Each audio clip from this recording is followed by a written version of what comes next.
Nous sommes en Ariège, dans le pays d'Olme, où l'industrie textile a connu ses heures de gloire jusque dans les années 80. Ici, paradoxalement, en pleine pandémie, l'espoir renaît. Cette usine est une des rares à avoir survécu.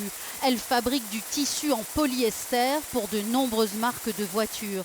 Un marché de l'automobile qui a chuté depuis le premier confinement. Mais ces kilomètres de tissu ont trouvé une seconde vie.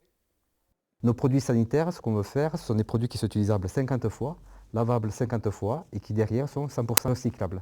Des surblouses et des masques made in Occitanie. Cette reconversion a déjà permis de combler 20% de perte du chiffre d'affaires. Grâce aux activités pour faire les masques et les surblouses, nous avons réussi à sortir du partiel et tous nos employés ont eu du travail.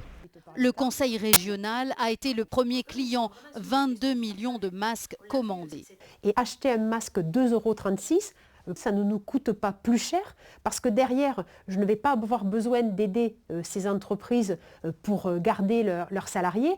Et ensuite, le coût du transport fondamental, il est bien moindre. Le but, c'est de développer une indépendance sanitaire régionale tout en créant de l'emploi. Cette filature de Lavelanet confectionne des masques avec le tissu en polyester de l'autre entreprise voisine. Et nous, on s'est adapté, on a investi dans du matériel, on a récupéré des nouveaux locaux, on recrute du personnel. Désormais 20 salariés au lieu de 5 avant la crise.